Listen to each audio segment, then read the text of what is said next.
నమస్తే రమగారు. నమస్తే జయ. రమగారు, సంకటహర చతుర్థి దీని యొక్క విశిష్టత, ఆ రోజు అసలు మనము ఆచరించాల్సిన విధి విధానాలు, ప్రత్యేకమైన పూజలు అందరూ చేసుకోవచ్చా?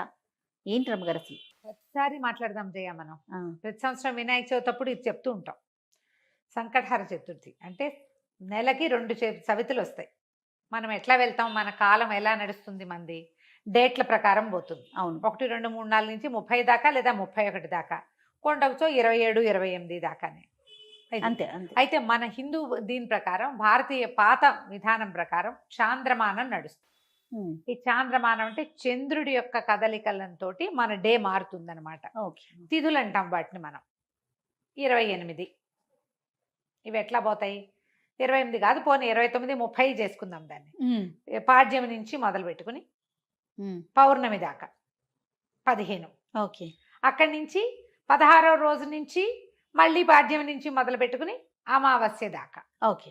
ఇట్లా మన తిథులు నడుస్తూ ఉంటాయి. ఆ. ఇందులో ప్రతి నెల 2 పాడ్యములు రావాలి, 2 విధియలు, 2 తదియలు, 2 చవితులు, 2 పంచములు, 2 షష్ఠులు, 2 సప్తములు, అన్ని 2, 2, 2 రావాలి. అవును అవును. 2 రానివి ఏమిటి? ఒకటి పౌర్ణమి, రెండోది అమావాస్య. అమావాస్య. అవి మాత్రం సింగిల్ డేట్స్. ఆ. చతుర్దశులు, త్రయోదశులు, దశములు, ఏకాదశులు అన్ని 2 రావాల్సింది. ఏకాదశి నియమం మనకి సాధారణంగా ఉంటుంది. ఎట్లా?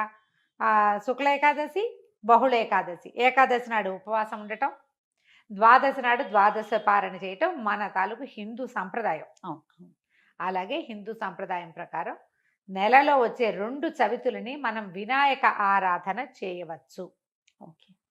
ఈ చవితి ఆరాధన మనం ప్రత్యేకంగా ఎప్పుడు చేస్తాము? వినాయక చవితి చేసుకుంటాం. ఒక శుక్ల చవితి సంవత్సరంలో ఒక్కసారి వినాయక శుద్ధ చవితి నాడు, అది మన భాద్రపద శుద్ధ చవితి నాడు వినాయక వ్రతకల్పం చేసుకుంటాం. వినాయకుడి పుట్టినరోజని, ఆ రోజునే ఆయనకి గణాధిపత్యం లభించిందని, వాళ్ళు ఆయన్ని పూజిస్తే అన్ని విఘ్నాలు తొలగిపోతాయని గణాధ్యక్షుడని ఆయన్ని కొలుచుకుంటాం. అలాగే ప్రతి నెల వచ్చేటువంటి కృష్ణ చవితి నాడు, బహుళ చవితి నాడు వినాయక ఆరాధన చేస్తే సమస్త విఘ్నాలు తొలగిపోతాయి అనేది ఒక ప్రత్యేకమైన నియమంగా చెప్తారు. ఓకే. ఈ నియమాన్ని మనకంటే ఎక్కువగా తమిళులు పాటించేవారు. వాళ్ళు ఎక్కువ పాటిస్తారు.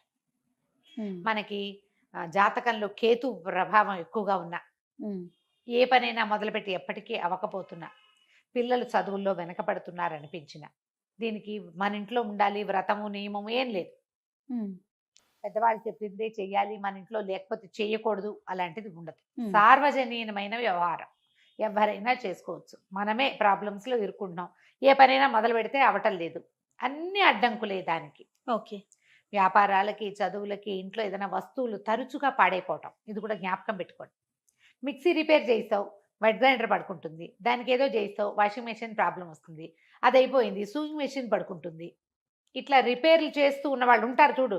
నేను కూడా ఉన్నా ఆ లిస్ట్ లో. అవునండి. నేను ఒకటి రిపేర్ చేస్తే ఇంకోటి వస్తుంది. ఒకటి మొదలు పెడితే పాపం లిస్ట్ వస్తుంది, వస్తూనే ఉంటుంది. మా వాళ్ళ ఇంట్లో ఎక్కిరిస్తున్నారు, ఒకటి రిపేర్ చేయకుండా ఉంచుకుంటే అది ఒకటే ఉంటుంది నీకని. అట్లా ఒకటి వస్తుంది. ఏమీ లేవనుకో, మెళ్ళ పెట్టుకుంటే నల్ల పూసలు కొలిసేనే టిక్కని విరుగుతుంది, ఆ కొస విరిగిపోతుంది. నిజంగా నిజం రమ్మ గారు. చెవిదుద్దులు సీలలు విరిగిపోతాయి. కొంతమంది జాతకాలు ఉంటాయి చూడండి, ఒక వరుసగా వస్తాయి, ఆగితే మళ్ళీ ఆగిపోతాయి. 2 సార్లు 2 బంగారపు వస్తువులు అయినాయి. ఓ వారం ఏమో ఒక 15 రోజుల్లో ఒక మొదటి ఫోర్ట్ నైట్ లో చెవిదుద్దు సీల బిళ్ళ విరిగి చేతిలోకి వచ్చింది, పొల్లేమో ఆ గొట్టంలో ఉండిపోయింది. ఇదేమిట్రా ఇలా అయింది, దీన్ని చేయించాలి అనుకుంటున్నా. సరిగ్గా 15 days తిరగంగానే చిన్న గొలుసు ఒకటి పెట్టుకుంటాను నేను, హుక్ దగ్గర విరిగింది. దాన్ని రిపేర్ చేయించా, చెవిది ఈ గొలుసు విరిగింది. గొలుసు ఇంకా రిపేర్ చేయించలేదు, ఉంచారు. మళ్ళీ ఇంకోటి వస్తుందని. నెక్లెస్ లో అవి లింకులు ఊడిపోతే ఏం చేస్తాను, అలా అనిపిస్తుంది నాకు. ఇలాంటి వాళ్ళు వీళ్ళందరూ సంకటహర చతుర్థి చేసుకోవచ్చు. సంకటహర చతుర్థి చేసుకుంటే బిజినెస్లో ఇబ్బందులు, చదువుల్లో ఇబ్బందులు, చిన్న చిన్న ప్రమాదాలు, ఇళ్లలో ఏ పని అనుకున్నా అవకపోటాలు, వీటన్నిటికీ సమాధానంగా ఉంటుంది. జాతకాల్లో అయితే మాత్రం కేతువు తాలూకు ప్రభావం ఉన్నప్పుడు, కేతువుతోటి ఇబ్బందులు పడుతున్నప్పుడు, గ్రహస్థితుల్లో కేతు ఉన్నప్పుడు కూడా మనం ఇది చేయమని చెప్తారు. ఏదైనా ఇంటి ప్రయత్నం చేస్తున్నప్పుడు ఆగిపోతుంది, అప్పుడు కొన్ని వారాలు మొక్కుకుని మనం కొన్ని నెలల పాటు చవితులు చేసుకోవచ్చు. ఈ చవితి చేసుకోవడానికి పెద్ద విశేషమైన చేత ఏమీ లేదు, సింపుల్ వినాయక పూజే. దీనికల్లా పగలు ఉపవాసం, చుక్కలు కనపడ్డాక భోజనం. ఆ చుక్కలు కనపడ్డాక ఉండ్రాళ్ళు కుడుములు చేసి బియ్యపు రవ్వతోటి చేస్తాం కదా, అవును. అవో మీ ఇళ్లలో ఎలాంటి అలవాట్లు ఉంటే పాలతాకలే పెడతాం వినాయకుడికి అని మీకు అలవాటు అనుకో పాలతాకలు పెట్టండి, మన అలవాటు ప్రకారం పెట్టుకోవచ్చు. కుడుములో ఉండ్రాళ్ళు ఆయనకి నివేదన చేసి నమస్కారం చేసుకుని చంద్రుని చూసి అన్నం తినేసేయచ్చు. పగలు ఉపవాసం ఉండే సంకష్టి అంటారు మహారాష్ట్రియన్స్, కన్నడిగులు బాగా బాగా ఎక్కువ చేస్తారే? ఉంటారు. బాగా ఎక్కువ ఉంటారు. మన వైపు తక్కువ, కానీ మన వైపు కూడా ఇప్పుడు కనపడుతున్నారు బాగా. నాకు కూడా అలవాటు ఉంది, నేను చేస్తాం. అంటే కమ్యూనిటీ వైజ్ గా చేస్తారా రమ్మగారు? అలా అట్లా ఏం ఉందా? ఉండదమ్మా, అలా ఏం ఉండదు. ఎవరైనా ఇది ఓ చేసుకుంటారు. పెద్ద పూజ హడావిడి ఏం లేదు కదా, అది ఏకాదశిలానే, ఏకాదశి లాగానే. కాకపోతే మనం వినాయకుడికి కొలుస్తాం ఇది ఇప్పుడు. సంకటహార చతుర్థి. మనకి కష్టాలు ఇబ్బందులు ఉన్నప్పుడు రుణ విమోచన గణపతి స్తోత్రం అని ఒక ప్రత్యేక స్తోత్రం ఉంది. ప్రణమ్య శిరసాదేవం గౌరీపుత్రం వినాయకం ఇలా స్టార్ట్ అవుతుంది. ఆ స్తోత్రం చదువుకోవచ్చు. అబ్బే అవేవి రావండి, సుముఖశ్రీగదంతస్య కపిలో గజకర్ణికః మనకు వచ్చు కదా అంతే. ద్వాదశ నామాలు, అవి చదువుకోండి. వినాయకుడికి కొంచెం గరిక వాకిట్లో ఎక్కడైనా పెరళ్ళల్లో ఉన్న బాల్కనీ కుండీల్లో ఉంటే గరికని పెక్కండా ఉంచుతా నేను. ఉమ్. అవి వినాయకుడికి పెట్టుకోవచ్చు అని చెప్పి అవును, బుధవారం అవును. నాడు పెట్టచ్చులే అని ఆ 2 గరిక పోచలు వినాయకుడికి సమర్పించడం, ఉండ్రాళ్ళు సమర్పించి నమస్కారం చేసుకోండి. ఇది చాలా మంచిది.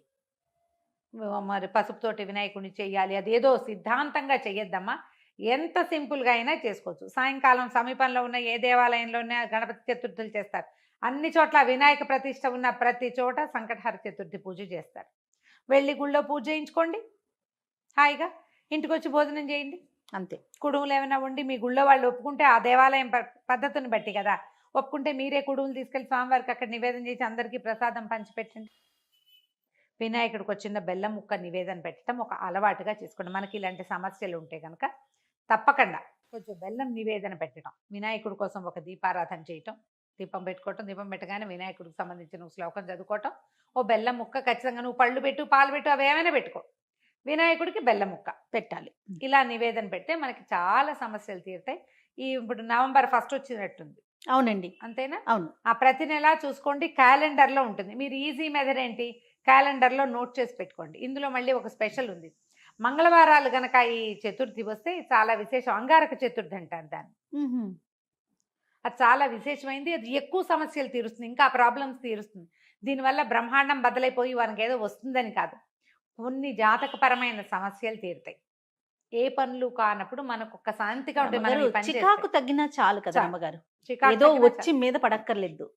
జస్ట్ మనకు ఉన్న ఆ చికాకు, ఆ బాధ, మనసు శాంతిగా ఉంటే అదే చాలు. అదే చాలు, అంతకంటే ఇంకేం ఆటోమేటిక్ గా అక్కర్లేదు. సమస్యలు పరిష్కారం అవుతాయి. అవును, అలా చేసుకోవచ్చు. మంగళవారం చతుర్థి వచ్చిందనుకో ఇంకా కంఫర్టబుల్గా ఉంటుంది. ఒక 40 చేయొచ్చు, ఇవి ఉమ్, ఉమ్. 40 చేయొచ్చు, 21 చేయొచ్చు, 5 నేను 7 లెక్క పెట్టుకుని కూడా చేస్తా జయ.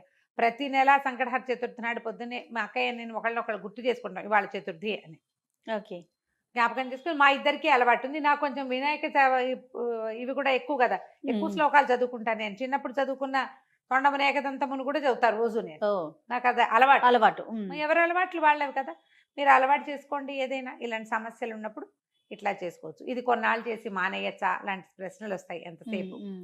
కొన్ని వారాలు నియమంగా పెట్టుకోండి, కొన్ని నెలలు, ప్రతి నెల సంకటహర చతుర్థి చేయాలి. 2 సార్లు సంవత్సరం 2 సార్లు వస్తుంది కదా, మీరు మా కృష్ణ చతుర్థి మామూలు చతుర్థి కూడా చేసుకోవచ్చు. లేదా నేను సంకష్టే చేస్తాను అంటే కనుక ఒకటే. సంకష్టులు మాత్రమే చేసుకోవచ్చు, సంకటహర చతుర్థి మాత్రమే చేసుకోవచ్చు. ప్రతి నెల చేస్తే ఇప్పుడు సంవత్సరం చేద్దామని మొక్కున్నాం అనుకోండి, 12 అవుతాయి. ఒకవేళ మధ్యలో ఒక నెల పీరియడ్ వచ్చింది, ఆడవాళ్ళకి కుదరలేదు. సమస్యలు వస్తాయి, ఇంకోసారి మళ్ళీ మొదలు పెట్టక్కర్లేదమ్మా, కంటిన్యూ చేసుకోవచ్చు. దీనికి మీరు ఈజీ మెథడ్ ఏంటంటే, ఇప్పుడు స్మార్ట్ ఫోన్లు వచ్చినాయి కాబట్టి స్మార్ట్ ఫోన్లో చూసుకుని పెట్టుకోండి డేట్లు.